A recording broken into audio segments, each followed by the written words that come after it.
Fam, what's up? How's everybody doing? I appreciate you guys being here. I'm in Atlanta, and I hope you guys are off to an amazing Friday. Today, I want to take your call, and I want to get your score prediction, but give me a roll tide inside the comment box. And if you're a Georgia Bulldog fan, we appreciate you guys. You guys will call in, too. We want to hear both sides of the table as we gear up for the SEC title game. Made my way to Atlanta yesterday.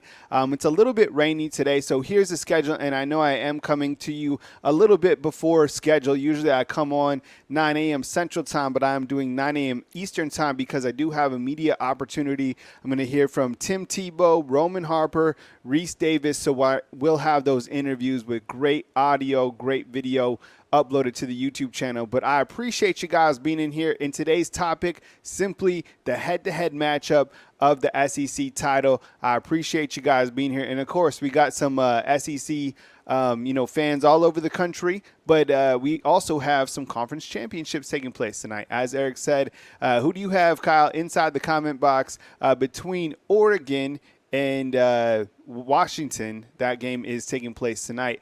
I think, honestly, look, in that particular game, I think the fact that Oregon has so much momentum, I think that Oregon's able to beat Washington. And I think that I've said this all week that the Pac-12 seems to already have a seat at the playoff table, in my opinion.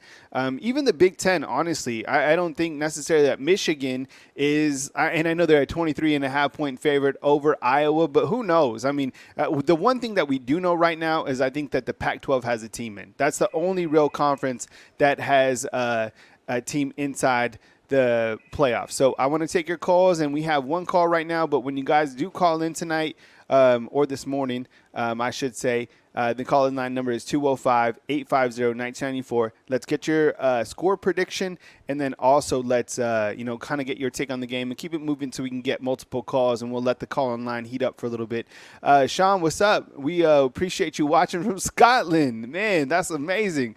Don't tell us what happens in the next couple hours. I know you're ahead of us a little bit. Nathan has Oregon beating Washington. Timmy has Oregon beating Washington. So I think the consensus is that Oregon, the Ducks, are able to win the Pac-12 title game. So, and that's what I'm saying. When you look to the Pac-12 title game, what are you going to do? Leave out an Oregon team that has been playing hot and wins the Pac-12? We already know the committee loves the Pac-12. And on the other side of the coin, if Washington is able to finish out undefeated, they're going to have a seat at the playoff table as well. The team that I am curious about is Florida State. So you have Florida State taking on Louisville. I think a lot of people feel that Louisville is able to win that game. How about you inside the comments right now? I'm asking you guys, who wins between Florida State and Louisville? I want to hear from you inside the comment box. All right, so I need you to do me a favor. If you think that Alabama is going to beat Georgia, then hit the thumbs up button on this video. So that's if Alabama is going to beat Georgia. I want to see that thumbs up go way up inside the comment box. I appreciate you guys being here. Hit the thumbs up under the video. If you guys want to be a fan funder, then you can go to the top of this video and hit the join button. I appreciate all the support. You have your full-time job. This is my full-time job. And I'm in Atlanta. Last week I didn't get media credentials for the Alabama-Auburn game. I was denied by Auburn, and I don't know if it had to do with the fact that I'm from I went to school at New Mexico State, but I hate to not see a game like that, and you're like, okay, you can cover everything from afar. Not necessarily true, because you miss out on the player interview. So I wasn't able to interview Jalen Milroe. I wasn't able to interview Isaiah Bond. Now, of course, they do have Zoom opportunities for the coaches, but still, I think it's kind of bush league, honestly, by Auburn's administration. I'm calling you out. I think it was unfair. I don't think that you guys handled that correctly, and it's really upsetting that you would deny me media credentials. I'm calling you out. I don't think it was the right thing to do, and honestly, probably karma. You guys lost to New Mexico State, and you guys lost to Alabama, so karma comes back in a bunch of different ways, and I don't think it was fair that you guys did me like that. But with that said, I did get approved to come out and cover the SEC title game between Georgia and Alabama, and when you look at the tape between Alabama and Georgia, I love the storyline. You have the Georgia Bulldogs who are riding a 29-game winning streak, and all the great things that the Georgia Bulldogs have been able to do not only this season, but the past 2 seasons. And it all stems from Kirby Smart, a disciple of Nick Saban, and starting to really set himself apart from that. And, it's time. I mean, I think Kirby Smart is a great football coach, built on that defensive component that Alabama fans grew to love, because Alabama organization built on defense with Nick Saban being a defensive coach. But how he's been able to transform his program from the offensive side has really been commendable. And Carson Beck is playing out of his mind, 3,500 yards on the season. And look, I want to get your take on this inside the comment box. So yesterday, Kirby Smart said, look, the guys, Ladd McConkey and Brock Bowers, I didn't sit those guys because I was saving them for Alabama. Like, honestly, he's like, I don't know if those guys can go this weekend. And I was talking, I got up this morning, I worked out in beautiful Atlanta, went for a 3-mile run with my group, my F3 group. They're out here in Atlanta as well. And a couple guys are from Atlanta, and they're Georgia fans, and they were talking about the fact that they honestly believe Kirby. They're like, we don't know. I don't think it's smoke. Like, he's telling you as it is. So do you think that Brock Bowers and Ladd McConkey will play this Saturday? I think they 100% will play, but what will their percentage of health be, right? I guess that's kind of something that we're going to be looking forward to in the pregame. And I think, honestly, when you look to Alabama, this has been a team that has been relatively healthy all season long. I think to the years past, when even Alabama has been rolling through teams, they've had injuries and they've been injury plagued. Not necessarily this year. They've had some guys who have been banged up or missed a couple games, some ankle sort of stuff. But overall, this team is really healthy. We're watching for Jace McClellan. Jace has some sort of a foot injury or something like that doesn't seem to be too big of an issue, and I think we're going to see, if he can go pregame. And Coach Saban said he's questionable for this coming week. So you look to the Alabama running backs behind him. You have Roydell Williams, who's done a fantastic job. You also have Jam Miller, that I think a lot of people forget about. And then you also have Justice Haynes and Richard Young. Those are the running backs. With that said, I want to take your guys' calls. So 205-850-1994. I have 5 call-in lines open. How to work. I'll take your call, ask you where you're from, welcome you to the show, give me your score prediction. I want to talk to you about this game. And then I also want to get, through the caller. So let's keep the show going. I appreciate you guys. And we start right now with a 256. Hey, good morning. Thank you very much for calling in. You're on the line with Kyle Henderson. Who am I on the line with, and where are you calling in from? This is Timmy from Springfield, Missouri. Hey, what's up, Timmy? I appreciate you calling in, man. Welcome to the show from Missouri. Atlanta's a little bit rainy today. I'm sure Missouri, the cold has kind of already started to set in the Midwest, man. But I appreciate you calling in. Welcome to the show, man. Take it away. Yeah, everybody's been talking about the SEC championship game in Oregon and Washington, and I know this is a very different game, but, I want, chaos to fully take place. I want Iowa to beat Michigan. Yeah. I want FSU to lose. I want freaking Georgia to lose. I want the top 4 to just get manhandled. I want complete chaos. And it very well could happen. I mean, this is the time of year where who knows what's going to happen. I think when you look to the odds, there's some favorites out there. But can you imagine if Iowa is to beat Michigan? I don't think there's more Iowa fans than there's ever been across the country. Just considering what's happened at Michigan, even you in Missouri, you probably want to see the Iowa Hawkeyes defeat Michigan, right? And I think it's so funny that, all the stuff that has happened with Jim Harbaugh, and he's like, this is America's team. They love the underdog. It's like, no, man, the allegations, what happened to him? People don't forget. People keep receipts on that. So they want to see Michigan lose, and Michigan has been playing that villain card, which they have, and they're undefeated, a team built on defense. You also have the Pac-12, and who is the country rooting for in that game? I think they probably Oregon, I guess. Washington has escaped their last 2 games, so Oregon beating Washington is most likely. What do you think about that Pac-12 game, Timmy? Yeah, I think Washington, their last 8 games, they've barely been able to escape with under single digits. So it's going to come back and bite them in the butt anyway. Their defense is horrible. I mean, Washington State was pretty good in the season, but they fell out of the rankings, and then, they almost beat Washington, and Oregon State had a chance but couldn't capitalize from it. But Washington, they're going to get manhandled they have a legitimate Heisman Trophy contender, Yeah. and Bo Nix. I believe that he's going to throw for over 400 yards, and he's going to take the Heisman Trophy home. There's no doubt about it. But I really believe Washington is going to get manhandled against Oregon because Oregon is going to prove that they're a top 4 team. Yeah, I mean, in the way that Bo Nix has been playing, he's been playing out of his mind. I mean, you have 2 talented quarterbacks taking, going head-to-head this weekend between, Penix and Nix, and the way that those guys have played. This will be a rematch of a game that took place in Washington, Washington winning that game also by a field goal. All right, Timmy, let's go to the ACC. You got Louisville, you got Florida State. Who you got in that matchup? You think that Louisville is able to beat a Rodemaker-led Florida State team this weekend?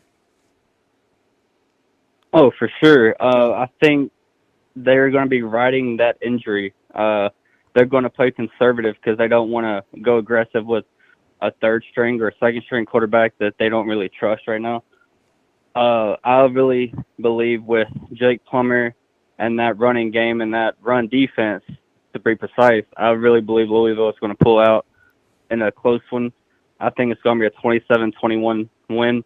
And all that does is help Alabama's chances of getting in. So I highly believe that Louisville will escape that game with a W. And I think when you look to Florida State, we've talked about Florida State and all the playoff rankings throughout, the last week, probably last 2 weeks or whatever it's been.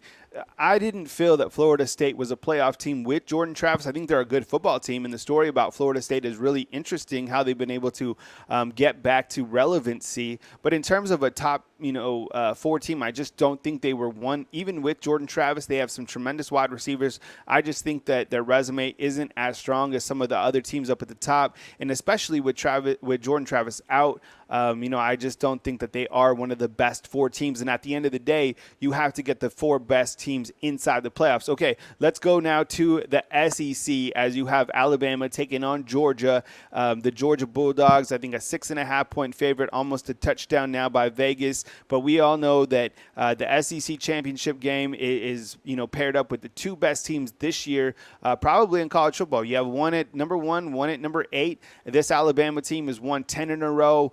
Red hot under the play of Jalen Milroe, who has a chip on their shoulder. On the flip side, you have Kirby Smart, who has the Bulldogs, who have won 2 in a row, 29-game winning streak. It's been really amazing to watch Georgia. Give me your score prediction and some thoughts on Alabama versus Georgia.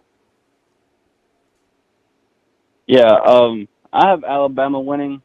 This is going to sound crazy, but I got Alabama running away with it. Not by much, but I feel like they're going to win by at least 10 or more. Yeah, their offense is pretty good, but I just saw last night what you were talking about, Brock Bowers, Ladd McConkey, Ra Thomas, and somebody else. Yep. They probably won't play, but I don't know. If they don't have Brock Bowers or Ladd McConkey, that's going to make them one-dimensional because Brock Bowers is mainly their entire offense. So if he doesn't play, Alabama at least will win by 10 or more points. But if he does play, I'd say Alabama wins by 6 or 7. I have Alabama winning 37-27. 37-27. It all comes. Go ahead, finish your thought. It all comes down to defense. Oh yeah, it just all comes down to third down conversions for Alabama. They gotta get off the field, force Carson back into making mistakes, pressure him because they've only allowed 10 sacks. This Georgia offense has. So Georgia's offense is really good. Their offensive line is probably top 10 in the country. I really want to see Carson Beck get sacked a few times, him make a few mistakes, and especially that secondary, see how good they can react to those wide receivers going deep and in the slot and stuff like that. So I'm pretty curious to see what's going to take place tomorrow. All right. Well, I appreciate you calling in, Timmy. Thank you very much for the call from Missouri. Take it easy. Enjoy tonight's conference championships and, of course, Saturday. And then Sunday you got playoffs, man. So hope you have a big, nice TV and you can enjoy this, man. And please call again. I'm going to have call-in shows periodically. And, of course, I'm live Monday through Friday at 9 a.m. So anytime you want to call in, Timmy, hit me up, man. God bless you, man. Yeah, thank you. You too, man. All right, that was Timmy. We got a 912, a 201, and a 479 coming up on Bama football on YouTube. Yo, so today I am in the ATL. I'm on an hour earlier because I do have some media availabilities today. I'm talking to Roman Harper, Tim Tebow, Reese Davis. I think they even have Stanford Steve, who's going to be out there at 11 a.m. Central Eastern time. So I got to go from here to there, take care of those interviews, and then I will upload those right here to the YouTube channel, Bama Football on YouTube. It's been crazy to watch the transfer portal, right? The transfer portal, there's all these quarterbacks, and now they're like getting $2 million, or that's what the Nebraska coach said. I thought that was an interesting soundbite that, a good quarterback in the portal costs between $1.5 and $2 million. So you look at KJ Jefferson, who said he might enter. There's people that said he did enter, and then he might enter, and then he said, I haven't made up my mind. And then Arkansas hired Bobby Petrino. Literally, the news does not stop. And then you have Will Rogers from Mississippi State, and I wonder, if he changes his mind because you have Levy taking over. Who knows how that's going to all play out? You have DJ from Oregon State who entered the portal. Man, how many years do some of these quarterbacks have? It's amazing because they were able to have kind of that COVID year. So, it's been fun to track the transfer portal, and it's only the first. The portal, what is it, open like the 4th? It's going to be crazy. All right, so we go back to the phone lines with the 912. Let's start it right now. Hey, I appreciate you being patient. Welcome to the show. You're on the line with Kyle Henderson, who I'm on the line with, and where are you calling in from? Hi, Kyle. This is Jonathan. I'm calling from Georgia. Hey, what's up, Jonathan? I appreciate you. There's kind of like a little bit of wind. I don't know if you're outside, by these beautiful pines, but okay. Yeah, it looks like we're in a good spot now. All right, Jonathan, welcome to the show, man. I appreciate you calling in from Georgia. Take it away. Hey, roll tide, roll, man. Yeah. It's nice hearing you. I've followed your show for a long, long time. I'm just calling to talk about the game and the college playoff prediction. It's been really crazy. We're stuck at number 8. And the way I look at this game right here when it comes to Georgia is that us winning by 3 is not going to cut it. Us winning by 7, it's not going to cut it. I mean, it would cut it if we had the 12-team playoff, but we got to win by 17 plus. We got to go out there, take care of business, and embarrass Kirby Smart. Yeah. Okay? Leave absolutely no doubt. If not, then we need help around college football. I mean, I love this team. I called the game last week. Yeah. That connection between Jalen Milroe and Isaiah Bond. Yeah. I don't care what we've done this year. We need to break out. If we got to throw it deep 50 times this game to embarrass Georgia, let's do it. I mean, I think we got to ask ourselves this. Winning by 3 is not going to get us in the playoffs. If we win by 17 and leave no doubt, either we're not getting in the playoffs, we're getting in the playoffs, one or two. If Georgia gets in the playoffs and wins 3 straight, we're going to hear it for years and years and years. Personally, I love this team, everything Nick Saban has done, but this game right here is like a defining moment. Yeah, I think that when you look to the final score outcome, that's a good question. Is that final score going to dictate the overall fate of Alabama or even Georgia? Probably not so much Georgia, because if they are able to beat Alabama, then they're looking at the number 1 seed 100%. Right, they're automatically in. But I think if let's just look at it from Alabama beating Georgia, right? I mean, I don't necessarily. There's so much that could happen this weekend, but there's so much riding on this particular game, right? And for Alabama's sake. And I think that people look to this last win against Auburn and they're like, does Alabama still have it? That's a rivalry game. This is a rivalry game as well. And the reason that I don't think that necessarily Alabama if Alabama was to win by 17, my goodness. If they win by 21, my goodness. They're 100% in. But I think if Alabama just beats Georgia, regardless of the score, they are in the playoffs. And I think Georgia might be in the playoffs too. And here's why. Because Georgia's overall playoff resume is really impressive this year. They're just, they have the SEC wins. They're 3-0 against top 25. Their offense and their defense is top 10. What they've been able to do besides the beginning part of the season, because if you look to the beginning part of the season, they really didn't play anybody. They were supposed to play Oklahoma this year as Alabama played Texas, and then something fell through because that has to do with their future schedule with with Oklahoma coming to the SEC. But overall, this team, is clearly the number one. There's no question about who the number one is in college football right now, and that's Georgia. So I think if Alabama is able to beat Georgia in the state of Georgia, 45 minutes out of Athens, I think it's going to send shockwaves throughout college football. And I think that Alabama doesn't necessarily have to win by 7. I think it would certainly help if they won by 10. But you just have to be able to beat Georgia. And this is the other thing, Jonathan, is I think that they have to just play consistent football during this game, right? I don't think the committee wants to see any sort of up and downs with this team, because that inconsistency has been one thing that people have been harping on. So go out there, play a complete game, avoid the penalties, avoid the special teams mistakes, and if you're able to beat Georgia, then I think you have a great shot to get in the playoffs. Now, I've been asking this question, and this is the most scary question that I have for everybody that follows Alabama football. If Alabama beats Georgia, right, and that happens, then could the committee still take the Georgia Bulldogs like they did with TCU? I don't think that necessarily will happen, but, those are some scenarios that you throw out. And the one team that we really haven't even talked about today is the Big 12 title game between Texas and Oklahoma State. A lot of people have kind of the pulse on that. Jonathan, let's switch gears real quick, man. What are your thoughts on some of these other conference title games? Let me ask you about the Pac-12 title game. Who are you taking between Oregon and Washington? I want Oregon to destroy Washington. That's what I want. Bo Nix and company, they got to go out and take care of business. Destroy Washington. I don't understand why Washington has been ranked as high as they are when the last few games they've barely been able to win. Yeah. Don't get me wrong, there've been some quality games in there, but they're struggling right now. Michael Penix Jr. might be a first-round pick, but overall, that offense is just struggling. Iowa, Michigan. Iowa has probably one of the best defenses in the nation. But I think it's very possible that maybe what might be the biggest help for Alabama is if Iowa blacks out Michigan, which I think everybody can agree that's possible. The style of offense Iowa plays and everything. Look, they're that offense, they're only looking for 20 points, but a blackout game, that helps us a lot. Louisville, FSU,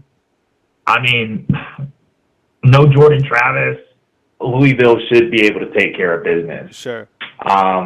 And that would help us a lot, considering how Kentucky trashed Louisville. Yep. Okay, I have one more for you, Jonathan. Before you go to me, let me go to you with one more. Okay, this is my super sleeper question for everybody inside the comment box. Okay, you listen, please. Okay.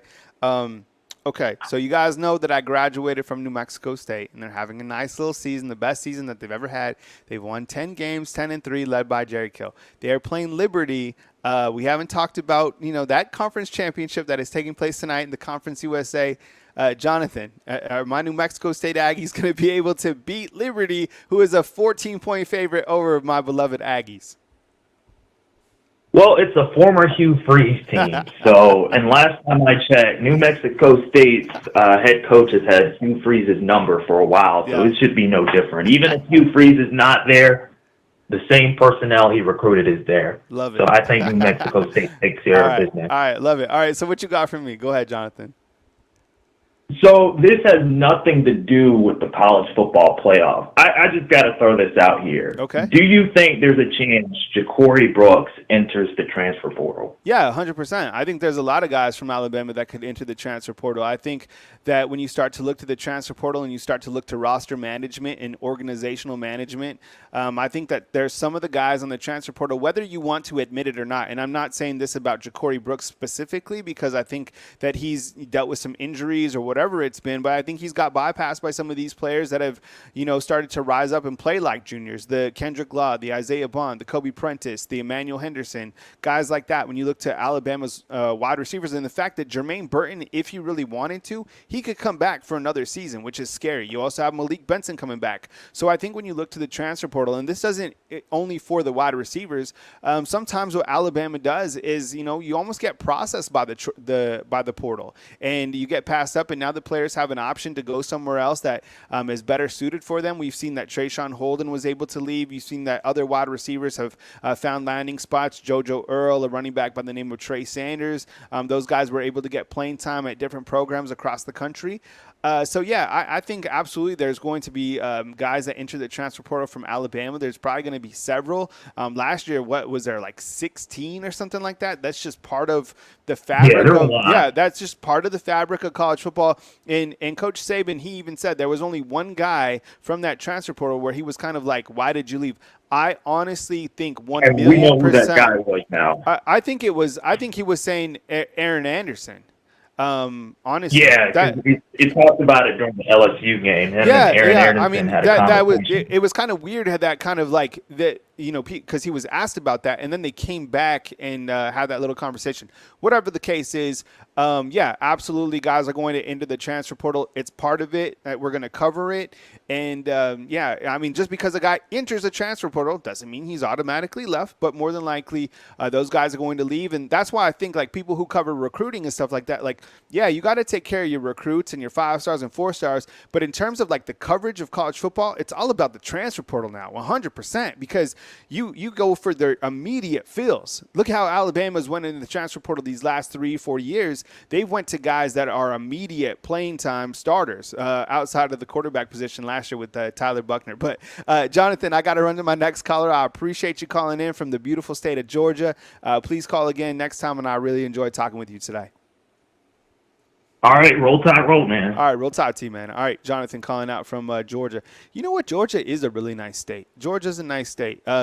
I've enjoyed since I've lived in the South, and I got my callers. We got a 201, a 251, and a 613. I'm going to get to you guys next right here on Bama Football on YouTube.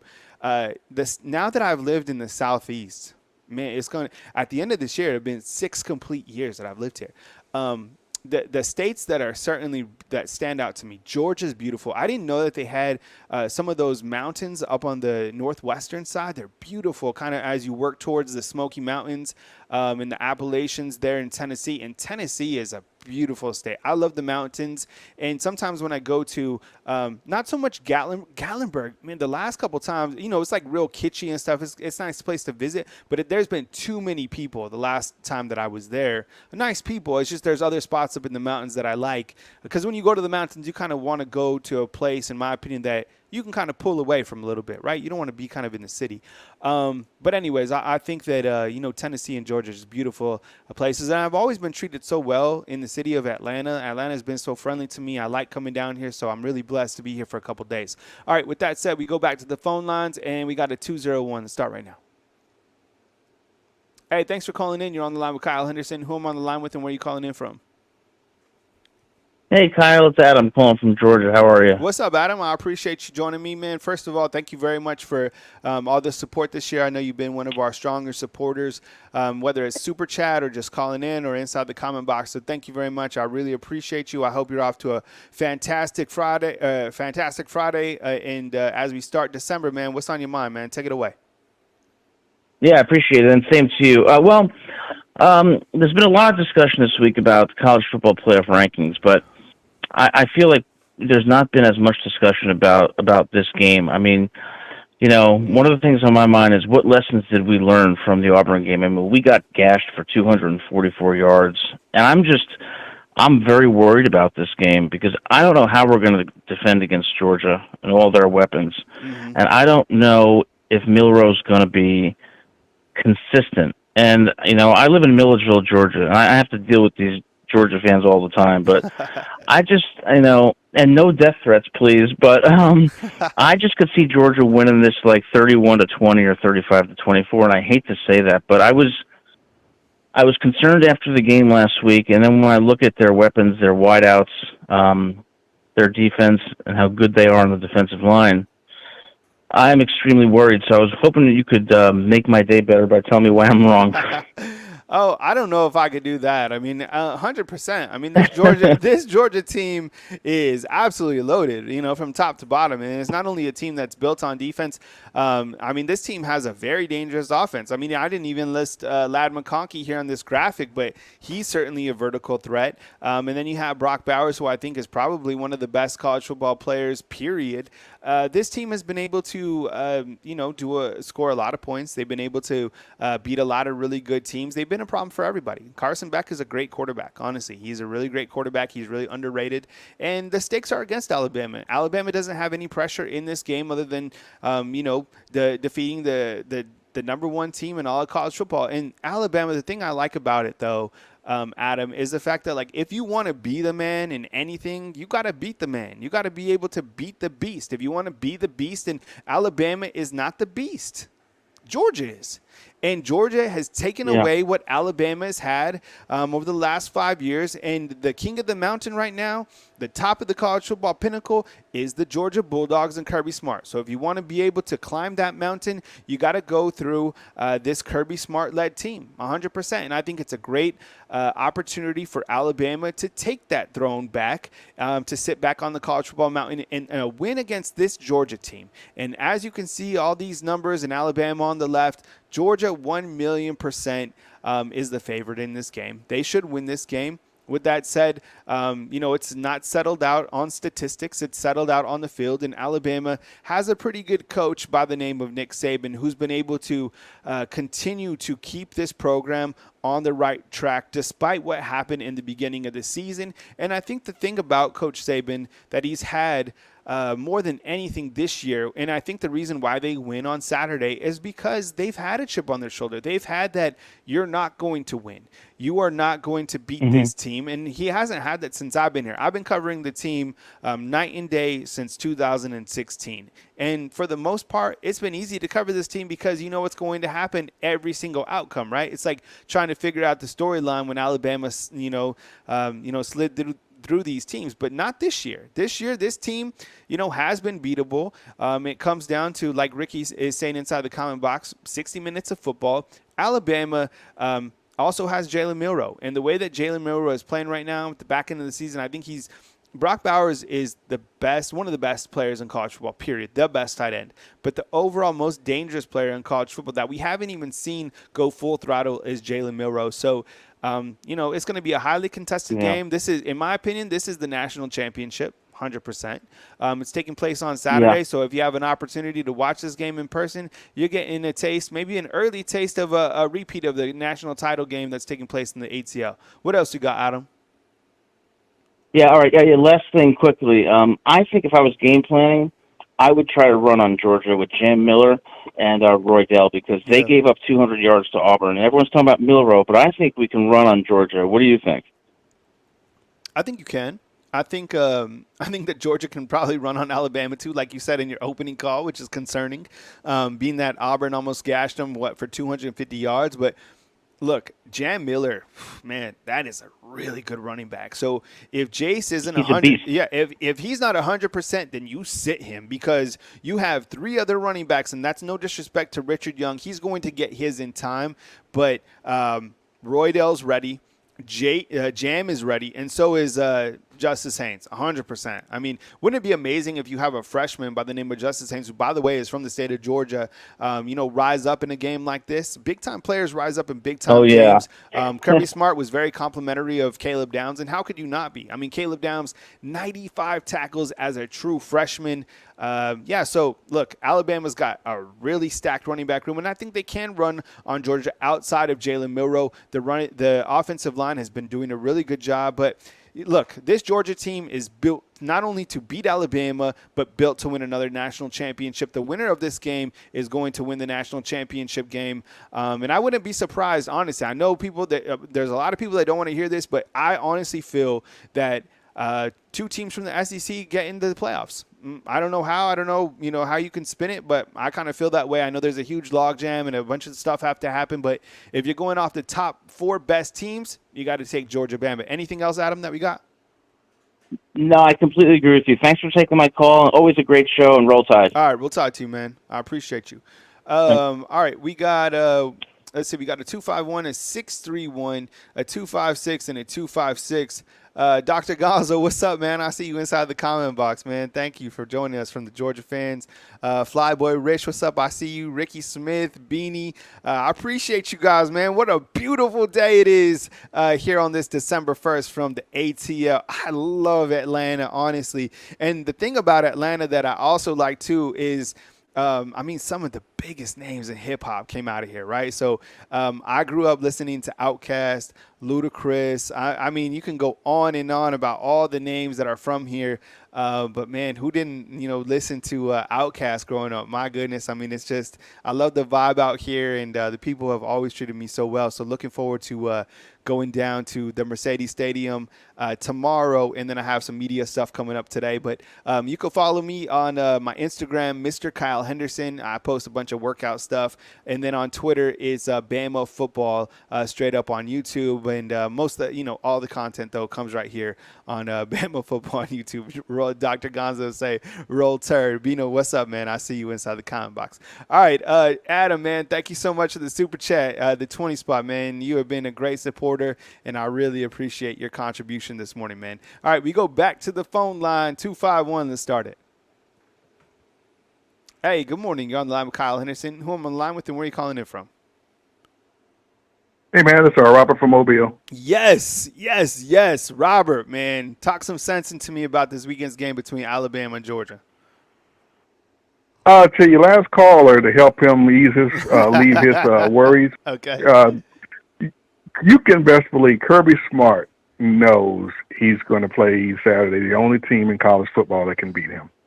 He knows that. Yep. And if he's worried about Alabama, we should have confidence that we're going to win this game. It comes down to the offensive line and the defensive line, of course, and Jalen Milroe. If Jalen Milroe decides he's going to play with reckless abandon as far as his running ability goes, then we see the performance that Deshaun Watson did to Alabama when they won. Yep. Same situation. Yep. Alabama was every favorite. Mm-hmm. Clemson was not. Clemson lost the game. Mm-hmm. They shouldn't have lost. And it's the exact same situation. And Deshaun Watson just took it over. Nope. Alabama was the unbeatable juggernaut, and Clemson found a way to win because they were more determined, particularly Deshaun Watson was more determined. Mm-hmm. And that's what Milroe has the ability to do. He makes that decision, which I think he will. It will no longer be putting this team into 4th and 31 when you don't have to situation. I think he's not going to see green grass on Saturday and refuse to take it.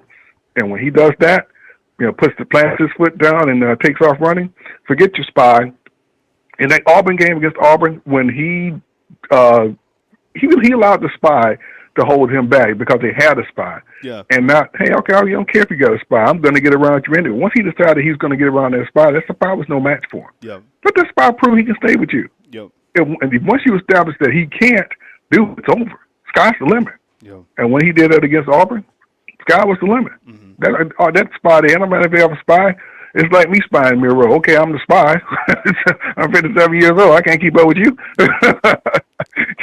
I'm just a useless person on defense. If I got to spy you, because I got no chance of keeping up with you.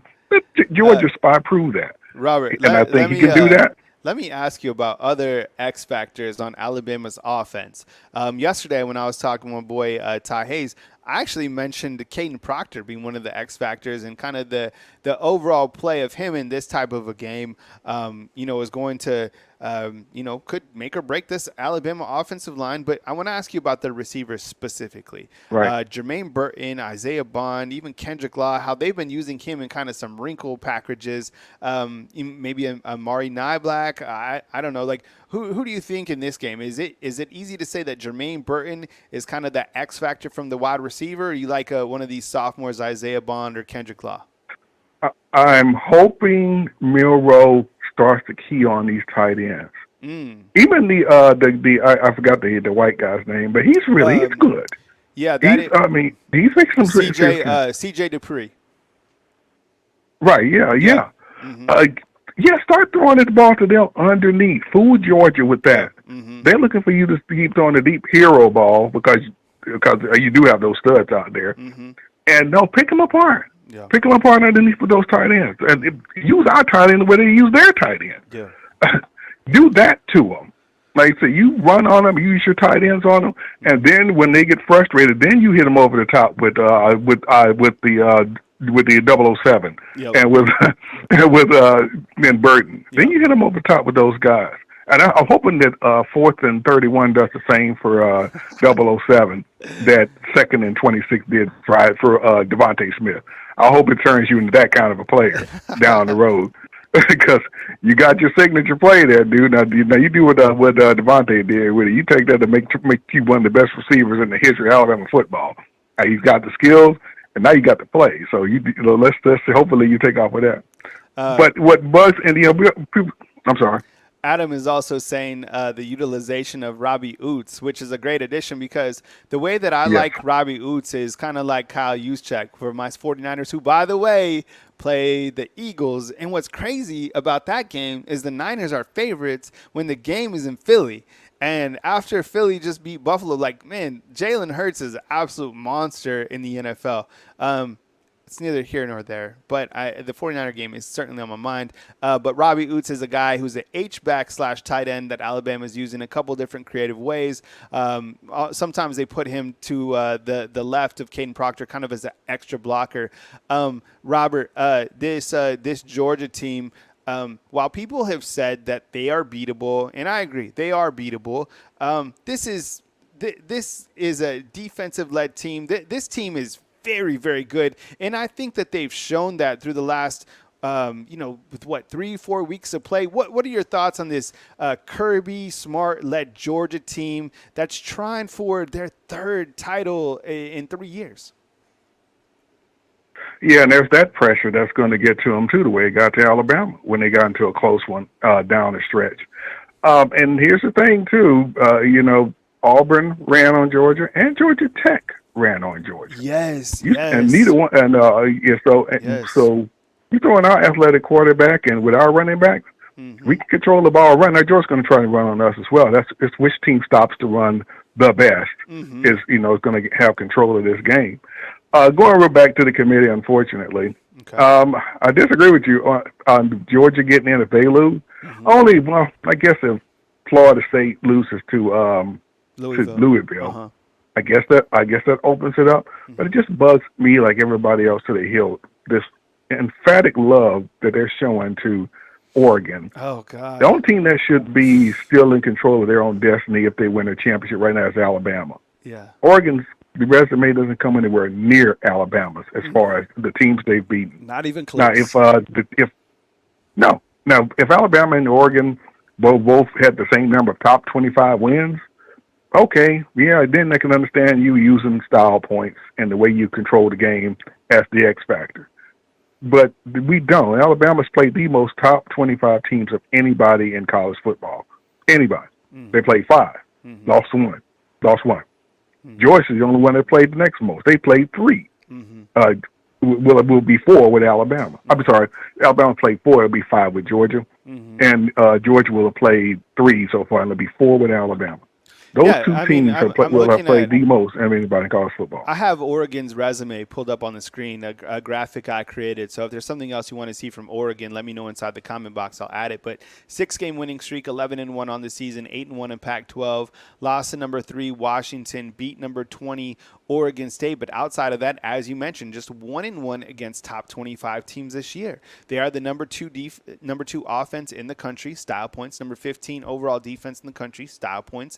Number 59 strength of schedule, not that impressive.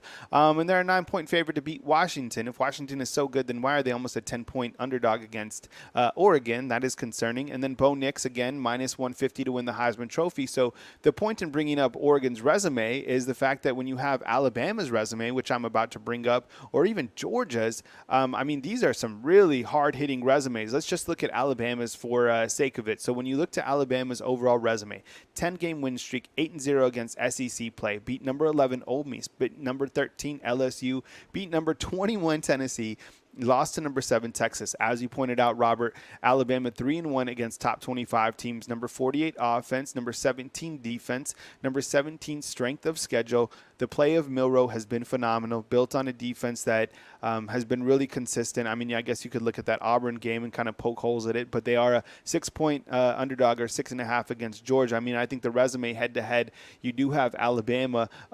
Any other kind of closing remarks before I move to the next call regarding the college football playoffs, or maybe that any other conference championship thoughts taking place between Friday and Saturday, Robert?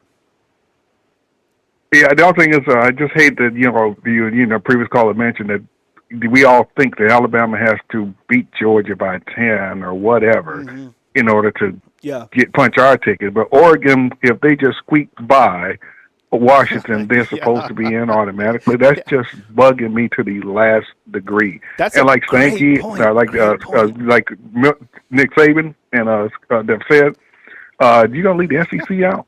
So I desperately want the committee to say they're going to leave the conference that has most championships with the two obviously best team in college football. You're going to leave them out if Alabama beats Georgia. I would like to see that. Yeah, absolutely.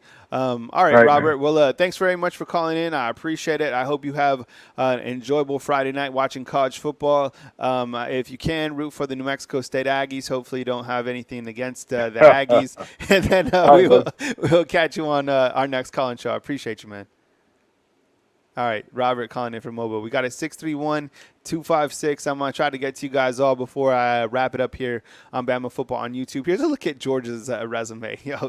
I had a fun time making these resumes. I like kind of the color schemes on them. 29-game winning streak for the Georgia Bulldogs. Number 6 total offense. Number 9 total defense. Beat number 11 Ole Miss. Number 21 Tennessee. Number 9 Missouri. Missouri's had an amazing season. 3-0 against top 25 teams. Number 58 strength of schedule. That front part of Georgia's schedule was laughable. They were playing like Ball State and somebody else. They were playing a couple teams that were like, what is going on with this schedule? Plus 210 to win the college football national title, and then they are a 6.5-point favorite to beat the Alabama Crimson Tide. With that said, we go back to the phone lines, and we got a 631. Let's do it. Hey, thanks very much for calling in. You're on live with Kyle Henderson. Who am I on line with, and where are you calling in from? Kyle, what's up? It's AJ, man. What's up, AJ? I appreciate you calling, man. Dude, people want to hear from you, man, especially after that 4th and 31. So the backstory on AJ is AJ has called and has been hypercritical on Jalen Milroe. He's from New York. Let's hear what he has to say. AJ, I hope you're having a fantastic Friday. I hope you had a great Thanksgiving. I hope you were able to watch the Iron Bowl in its entirety. But with that said, man, welcome to the show. What you got? Oh, yeah, Kyle. Thank you. I appreciate it, brother. I did all those things. I had my turkey, had my stuffing. Yep. I watched the underwhelming performance by our great quarterback. I don't know what to say that I haven't said before, Kyle. I appreciate your positivity. I appreciate all the Alabama fans that are delusional. I'm an Alabama fan, but I'm not delusional. That's the difference. I told you about this game, Kyle. I said he's going to put up, when we're talking about our great quarterback that everybody loves, he's going to put up these stupid little numbers against teams with no defense. He's going to do all this nonsensical stuff. But when it comes down to being a quarterback, he is not a quarterback. Now, I'm watching the Iron Bowl. This man scrambles to the sideline. I think it's third and whatever. He has about 25 yards ahead of him of grass to run. He stops, pump fake, look around, knows he can't read defenses, but he's trying to prove he can, and throws an incompletion. Nick Saban is like, run the damn ball. I saw it. I'm talking about 20 yards ahead of him, 20 yards of grass ahead of him. This man is a physical specimen. He would have got the first down, maybe a touchdown. He doesn't run because he has poor decision-making, of course. And then the last play of the game, of course, which is the most lucky play ever that had nothing to do with talent. He threw it to the corner. Yes, it was a nice, accurate pass, but the DB messed up. Receiver made a good play. You play that play 100 more times, 99 times is an incompletion. Everybody knows that. He is not a quarterback. Now to this game against Georgia. I've been waiting for this game. I'm going to tell you the key to this game, to win this game. It is not our amazing, great quarterback that everybody loves. It's not him. The defense has to score and put us in great field position. So we need turnovers and we need defensive touchdowns or get the offense the ball somewhere in the red zone or close. That's how we're gonna squeak this game out. We are not a better team than Georgia. We are not a better team than Georgia. They are talent for talent, our equal, and they play better. Their quarterback's more consistent as far as being a quarterback. I know we have Superman, which everybody loves. I get it. Number 4. He's Superman until it's time to play quarterback. He's not. Milroe will not be able to complete consistent passes this game because he has to actually be a quarterback this game. He's going against NFL talent. He's going to be exposed. We need an offense to not turn the ball over, and we need a defense to make big plays. We can run the ball on them. We cannot pass on them. We cannot pass on. We're gonna hit a deep ball or two. That's what our great quarterback does. He throws the ball up. Yes, we're gonna hit a deep ball or two, but he's gonna go like 5 for 15 in the intermediate passing game. We know that. So this is what we need. We need defense to cause turnovers, get the ball to the offense with great field position consistently. We need a big interception, a big fumble, or a big scoring defense, and the offense run the ball. It's gonna be an ugly, physical game, not much passing from our side. We need to beat them up. I believe we can beat them up. But talent-wise, man for man, they are better than us. I am not stupid. I watch Georgia. They're not scared of us. They were able to beat us the last 5 years. If you watch every game, even our national championship 2020, we were down in halftime against Georgia. They're never scared of us. And our tour national championship to Smith, let's be honest here. We were supposed to lose that game. Let's be honest. We were outplayed 95% of the game, and it took a Hail Mary, lucky play to Smith in the corner on the cover 2. I don't know why they were playing cover 2 and not cover 4, because on that play you got to play cover 4. But they were playing cover 2, and then, boom, touchdown. We win a national championship. We weren't supposed to win that game. Georgia had our number every single year, every single game. The only game I ever saw us really beat Georgia, was the conference championship when we had that kid from Ohio State, the receiver from Ohio State, Williams. And he was the key, but he got, know how that goes. That's the only time I ever saw us line up and beat Georgia. Every other time, Georgia's had our number. I'm honest, man. I'm honest. No, so that's the key, man. I think I want to make a deal with you if you make a deal with me, AJ. All right, listen. All right, so I'm listening. If Alabama, beats Georgia, right, and Milroe balls out and he has a good game, I want you to call back and I want you to apologize to Milroe. What do you call balls out?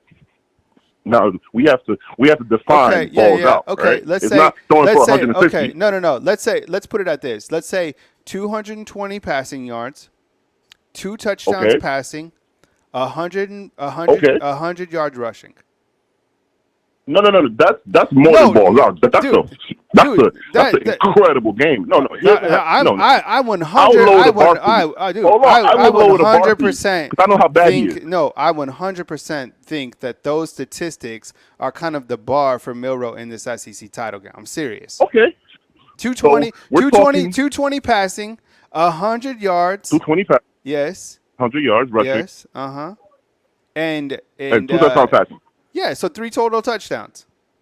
You got to take that deal, man. You think Jalen can't play quarterback? Milroe is gonna throw for 220 on Georgia. Yes. Run for 150. Run for 100 on Georgia and get a rushing touchdown. Also passing for 2. AJ, dude, I'm telling you, AJ, you need. I don't know what happened, bro, but you need to accept it, man. Milroe's balling out. No, he's not. Yes, he is. You see what's crazy? Dude, he is up now for. I'm gonna vote. He is Here's up what's for crazy. the. Here's what's crazy, He is Kyle. up for the Manning Passing Award. He is up for the Kyle, SEC you put me in a weird MVP. position. Kyle, you put me in a weird position. He's just not doing Kyle, this based off his I'm legs. an Alabama fan. The throw Kyle, on 4th and Kyle. 31 was a throw for the ages. The luckiest throw for the ages. But Kyle, you put me in an awkward position here. I want Alabama to win with all my heart. I'm glued. I'm going to be glued to the TV for us to win. But I'm going to be.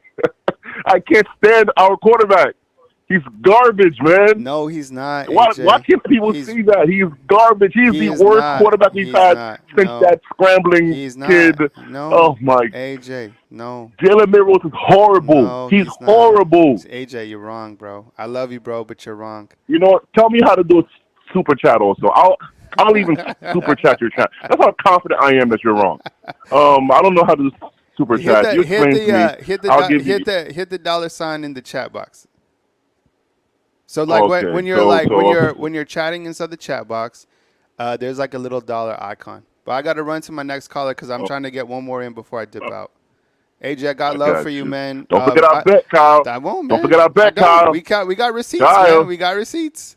I'll talk to you soon, AJ. Jalen can't play quarterback Milroe. We'll see. All right, man. See you, AJ. Like, all right. Okay. All right. I could take one more call before I bounce out. I appreciate you guys. AJ, man, he's not feeling it. Look, I appreciate all you guys' points of view. I think there is a small percentage still that doesn't believe in Milroe, right? That's why it's exciting for Alabama to have another opportunity to play at this magnitude of a game. I get it. People are going to be watching Oregon State. I'm going to tell you what's happening. You're going to be out for drinks tonight, having a nice dinner, and you're back, the Oregon Washington game's on, right? And you're going to be, but the New Mexico State game's on too. So you're going to be switching back and forth, whatever.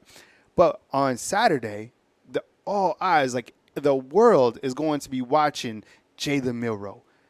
Alabama versus Georgia. That's the way that the world works, is the SEC runs everything. And I 100% have confidence in this Alabama team. I have confidence in the coach up top, and Nick Saban. Go look at some of my past videos. This isn't my first rodeo. This isn't the first time that, that I've seen people doubt Alabama. I've seen them doubt the quarterback, that have seen them, think that they can't do this, that they can't play at this level, and they continue to do it. It's Nick Saban, man. And the thing is, the growth of this team has been extraordinary, right? I mean, that's a word that you can't really throw around a lot, but it really has. It's been amazing. I mean, the play of Jalen Milroe, I 100% believe in him. I'm on DraftKings today. Last week, completely cleaned up. And guess who my captain was? Jalen Milroe. Guess who my captain is going up against the Georgia Bulldogs? Jalen Milroe. Yo, DraftKings, if you want to sponsor your boy who's cleaning up, hit me up on Bama Football on YouTube. All right, this is my last call before I got to bounce. Hey, and I would take more calls, but I do have Tim Tebow, Roman Harper, Reese Davis, and Stanford Steve at 11 or a little after over here by the Mercedes Stadium. So I appreciate you guys. If you guys didn't get in today, hit the bell so you are notified when I come on again, and you guys could definitely join the call-in show. But I got love for all you guys. And check out my video I posted on Twitter. Went out for a workout with my group this morning, F3. And the cool thing about it was, check this out. So here in downtown Atlanta, you have a group of F3. So F3 is fitness, faith, and fellowship. So we worked out at a men's homeless shelter. And so you encourage guys from the homeless shelter who are going through stuff. Who hasn't gone through stuff? Everybody has, right? And we were able to, I was able to work out with some of those guys. And, it was pretty impressive to see. One dude ran in his jeans and some old Jordans, and we ran 3.5 miles this morning around Mercedes-Benz Stadium. He didn't complain one time. Love it. Love the grind. All right, last call of the day. We got a 256. Do it right now. Hey, good morning. You're online with Kyle Henderson. Who am I online with and where are you calling in from? It's Daryl from Huntsville. What's up, Daryl? I appreciate you calling in. Thank you very much. Welcome to the show, and take it away. Yes, sir. I didn't know you were accepting calls from the lobotomy clinic because that guy you were talking to, somebody done operate on his brain. Dr. Frankenstein.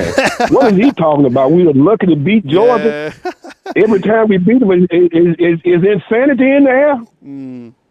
I know. You know. I mean, it's called execution. It's called coaching. It's called belief. Yeah, and I think with where I disagree most with AJ is he has refused to see any type of growth and transformation, right? If he's like still stuck in week 2 or something like that, so we're gonna get him there. And you know, most people, because I think there was a time where there was probably like a large percentage, it was like 50% that didn't believe in him. And then there were 40%, then we're 30%. And now it's kind of shrinking on down. So there's a small minority that still doesn't believe in Jalen Milroe. But look, you got to be able to open your eyes at some point and see what this young man is doing and his ability to take over games and ultimately lead Alabama to a title. It's coming. So, but I got love for all my callers, man. Anyways, Daryl, welcome to the show. What's on your mind, man? Take it away. Yes, sir. This is the calm before the storm. You know, I know what we're facing. I understand who Georgia is. I understand their accolades. I understand all of that. But we're Alabama, and we don't take a second seat to anybody. And Georgia may well win the game, but it won't be without a fight. And so I'm looking for Alabama. Like I said the last time I talked to you, Alabama has not played their best game yet. And I believe they will play their best game Saturday. I think if they execute, which I believe they will, on both defense and offense. Again, I was kind of disappointed in the adjustments we didn't make. We let 2 plays almost beat us: the quarterback draw and the pull and pin sweep. And Georgia runs that also. So we just got to if you stay with the basics, if you stay with the fundamentals, read your keys, understand the down and distance, understand that what they're trying to do, figure out our coordinators, figure out how we can attack them and how we can neutralize them on offense, because on offense, Georgia's going to send pressure. Now, one thing the guy said before that I like what he said. That's right. Spies don't work. Yeah. And the reason spies don't work, no spies faster than Jalen Milroe out there. If he makes up his mind it's decisive, he's going to get yardage every time. Because I've never seen a spy yet stop Michael Vick. I've never seen a spy stop Lamar Jackson. I have never seen that. And they spy him every game. But guess what? Every game, if he wants to, he'll have at 90 to 100 yards a game, because he's an athlete. He understands his abilities, and as an athlete, you always play to your strength. What's one of Milroe's strengths? His legs. Yeah. Yep. So, I don't know. You know, again, I know he escaped from Dr. Frankenstein's clinic, but at the end of the day, I don't think he's an Alabama fan. He says he is, but you got to give credit where credit due, because I'm harsh on Milroe. I'm a harsh critic of Milroe myself. Yeah. But to say he hasn't improved, man, what are you seeing? Yeah. All right, Daryl. You got glaucoma. Daryl, we gotta wrap it up, man. So give me your score prediction for all this right, game, man. I appreciate before I bounce out. Give me your score prediction. My prediction: Alabama 20, Georgia 10. 20-10. Always my pleasure, Kyle. Yeah. All right. Thanks, Daryl. Take it easy, man. All right. See ya. All right. If I didn't get to you guys today, look for me again. I might be on Saturday. I might be definitely Sunday, before the playoffs or whatever. So I appreciate you guys joining me. My name is Kyle Henderson. If you're new to the channel, hit the thumbs up, like, subscribe. I appreciate the super chats. I got to wrap it up as I got some media opportunities. Look for an interview with Tim Tebow, Roman Harper, Reese Davis to be uploaded right here to this YouTube channel. I appreciate you guys more than you know for being a subscriber, for supporting me. And thank you very much for the super chats today. Coming to you from beautiful Atlanta, Georgia, and the ATL. My name is Kyle Henderson of Bama Football on YouTube. I will catch you guys next video, and thanks again for watching. Have a great day, and catch up with you guys soon.